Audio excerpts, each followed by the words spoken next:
بسم اللہ الرحمن الرحیم۔ حضرت ابوبکر صدیق رضی اللہ تعالیٰ عنہ خلیفۃ المسلمین بنے، خلیفہ بنے تو سویرے جس رات خلیفہ بنے سویرے سر پہ ٹوکری رکھی، منڈی کی طرف جا رہے ہیں۔ حضرت عمر فاروق رضی اللہ تعالیٰ عنہ مولا علی شیر خدا کو کسی نے بتایا کہ وہ تمہارا خلیفہ تو جا رہا ہے مزدوری کرنے، وہ تو جا رہا ہے کمائی کرنے۔ حضرت علی شیر خدا مولا کائنات جناب فاروق اعظم دونوں نے رستے میں روکا کہ ابو بکر کہاں جا رہے ہو؟ فرمانے لگے کام کرنے جا رہا ہوں، مزدوری کروں گا، منڈی میں جاؤں گا، تجارت کرتا تھا اس کو جاری رکھوں گا، بچوں کا پیٹ بھی تو پالنا ہے۔ اب تمہاری حکومت کے پیچھے بچے تو نہیں نا بھوکے مروا لینے، میں نے کچھ کرنا تو ہے۔ حضرت عمر کہنے لگے چلا آ کے بیٹھ، ہم صحابہ کو اکٹھا کرتے ہیں اور مال غنیمت سے تیرا وظیفہ لگاتے ہیں، آپ کو وظیفہ ملے گا ماہانہ۔ تو آپ بیٹھ کر کے مسجد میں تو ڈیوٹی کریں۔ بیٹھ گئے، مشاورت ہوئی تو حضرت ابوبکر صدیق رضی اللہ تعالیٰ عنہ سے پوچھنے لگے جناب بتلائیے آپ کا کتنا وظیفہ لگایا جائے؟ تو حضرت ابوبکر صدیق فرمانے لگے اتنا لگا دو جتنی ایک مزدور کی تنخواہ ہوتی ہے۔ تو ایک صحابی بول کے بڑے میٹھے اور دھیمے لہجے میں کہنے لگے ابوبکر اگر تیرا گزارا نہ ہوا تو حضرت ابوبکر صدیق فرمانے لگے اگر میرا گزارا نہ ہوا تو میں مزدوروں کی تنخواہوں میں اضافہ کر دوں گا، اگر مزدوروں کے گھر جلنے لگیں گے تو میرا بھی چلے گا، میں ان کی تنخواہیں بڑھاؤں گا صرف اپنی۔ تو مزدور کے حقوق کا تعین کیا۔ سب سے پہلے تو میرے نبی پاک علیہ السلام نے منع فرمایا جس کو مزدوری پر رکھو پہلے اس کے ساتھ اجرت طے کرو۔ حضور صلی اللہ علیہ وسلم نے فرمایا جب تک اجرت واضح نہ ہو جاؤ کسی کو کام پر، جب تک اجرت واضح نہ ہو جائے، مکمل نہ ہو جائے کہ کیا دینا ہے، طے کرے۔ کیا لوگ جو جناب دے دیں گے لے لوں گا، شریعت اس کو پسند نہیں کرتی، محبوب نہیں رکھتی۔ پہلے اس کے ساتھ پہلا حق مزدور کو یہ دیا کہ اس کی اجرت پہلے، بولیے اجرت پہلے اجرت طے ہوگی، یہ پہلا حق ہے۔ اور مزدور کا دوسرا حق کیا بیان کیا میرے نبی پاک نے؟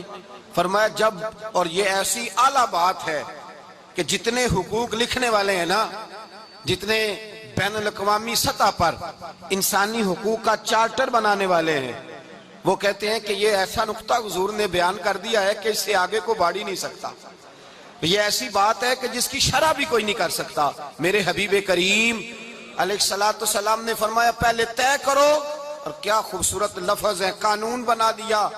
فرمایا جب مزدور مزدوری کر لے تو اس کا پسینہ خشک ہونے سے پہلے اسے ادا کر دینا، اس کا پسینہ خشک ہونے سے پہلے اسے اس کی مزدوری دے دو۔ ایک صحابی اپنے خادم غلام کو مار رہے تھے تو میرے نبی پاک تشریف لائے، فرمایا کیوں اسے مار رہا ہے؟ حضور غلطیاں بڑی کرتا ہے۔ تو نبی پاک نے فرمایا جتنا تجھے اس پر اختیار ہے نا اس سے کہیں بڑھ کر میرے رب کو تیرے اوپر بڑا اختیار ہے۔ کہا حضور یہ بڑی غلطی کرتا ہے، میں آخر کتنا معاف کروں؟ تو حضور نے فرمایا اتنا معاف کر جتنا میرا رب تجھے معاف فرماتا ہے۔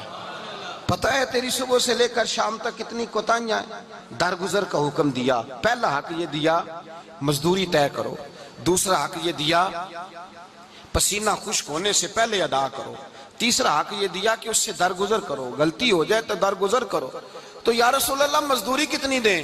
میرے نبی پاک بخاری مسلم حضور سید عالم صلی اللہ علیہ وسلم نے فرمایا مزدور کا حق بیان کیا نبی پاک نے، اور ایک بات ارشاد فرمائی تو اس کے اندر کئی پہلو، ایک حدیث میں کئی پہلو بیان فرمائے۔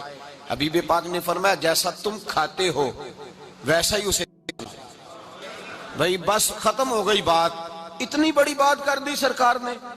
کبھی دیکھا ہے آپ نے کہ مزدور کو ایسے کھلایا جا رہا ہو جیسا مالی کھا رہے ہیں؟ حضور نے فرمایا بھئی مزدوروں کا حق یہ ہے کہ جیسا تم نے کھانا ہے ویسا اسے کھلانا ہے، اور فرمایا جیسا تم نے پہننا ہے ویسا اسے پہنانا ہے۔ اور پھر میرے حبیب کریم علیہ السلام نے ارشاد فرمایا اس کی ہمت سے بڑھ کر تم اس پر بوجھ نہیں ڈال سکتے، جتنا کام وہ کر نہیں سکتا اتنا تم اسے دے نہیں سکتے۔ اور فرمایا اگر اتنا کام دینا ہے جو اس کی ہمت سے زیادہ ہے تو میں اس کے مالک کو کہتا ہوں وہ بھی اٹھ کے مزدور کے ساتھ کام پہ لگ جائے، اٹھے اس کے ساتھ کام میں شریک ہو جائے۔ مزدوری کا بھی تعین فرمایا، اور پھر اس کو کام کس مقدار کا دینا ہے۔ مزدور کو کس قدر زیادہ اس پر بوجھ ڈالا جائے گا یہ بھی مصطفیٰ کریم نے بیان فرمایا. فرمایا جو لا یکلف اللہ نفسا الا وسعها، اللہ بھی تم پر وہ بوجھ نہیں ڈالتا جو تم اٹھا نہیں سکتے. تو کسی مزدور کو تم ایسا کام نہیں بتاؤ گے. حضرت عثمان غنی رضی اللہ تعالیٰ عنہ ایک دن حضرت عمر فاروق سے کہنے لگے عمر بس کر دے یار، تیرے بعد بھی تو لوگوں نے خلیفہ بننا ہے، کیسے کوئی تیرے رستے پہ چلے گا. تو حضرت عثمان غنی سے جناب عمر کہنے لگے کیا ہو گیا؟ آپ فرمانے لگے کل میں دیکھ رہا تھا کہ لوگ باغ میں مزدوری کر رہے تھے اور آپ امیر المومنین ہو کے ان کا ہاتھ بٹا رہے تھے. ہاتھ بٹا رہے تھے تو حضرت عمر کہنے لگے بوڑھے تھے، بیمار تھے، مزدوری کر رہے تھے تو پسینہ بہہ رہا تھا، کیا ہو گیا اگر تھوڑا سا میں نے ساتھ دے دیا؟ حضرت جناب سیدنا فاروق اعظم یہ لفظ کہتے ہوئے رو پڑے. آپ فرمانے لگے میں کسی بادشاہ کا شہزادہ نہیں، میں بھی اسی باپ کا بیٹا ہوں جو اونٹ چرا کے گزارا کیا کرتا تھا. میں نے آگے بڑھ کے لوگ حیثیت بھول جاتے ہیں، اپنی حیثیت بھول جاتے ہیں.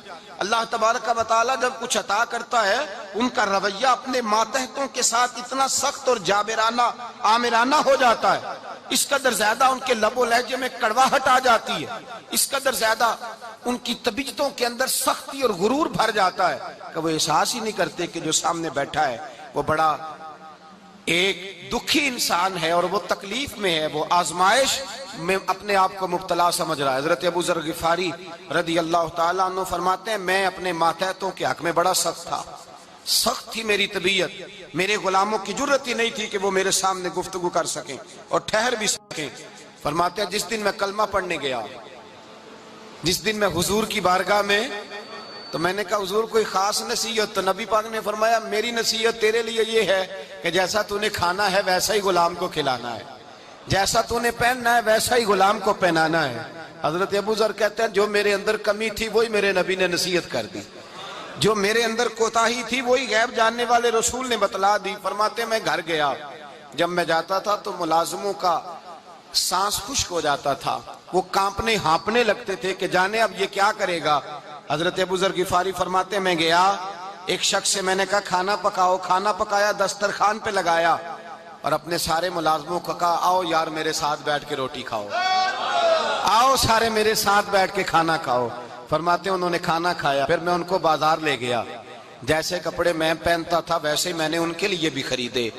فرماتے ہیں میرے غلام کہنے لگے آقا خیر تو ہے نا، خیریت تو ہے نا، کیا ہوا؟ مزاج مبارک تو ٹھیک ہے، کیا ہو گیا؟ اور یہ جو ہم فضا کو اتنا خوبصورت دیکھ رہے ہیں اور یہ جو ہم اتنی پیاری ریم جھم برستی دیکھ رہے ہیں یہ جاری رہے گی یا ایک دن کی ہے؟ تو حضرت ابو ذر غفاری رو پڑے، کہنے لگے اب تمہیں ابو ذر غفاری بدلا ہوا ملے گا، اس لیے کہ اب میں وہ نہیں رہا، اب میں رسول اللہ کا کلمہ پڑھ کے غلام مصطفیٰ بن گیا ہوں، اب میں بدل گیا ہوں، میری طبیعت بدل گئی.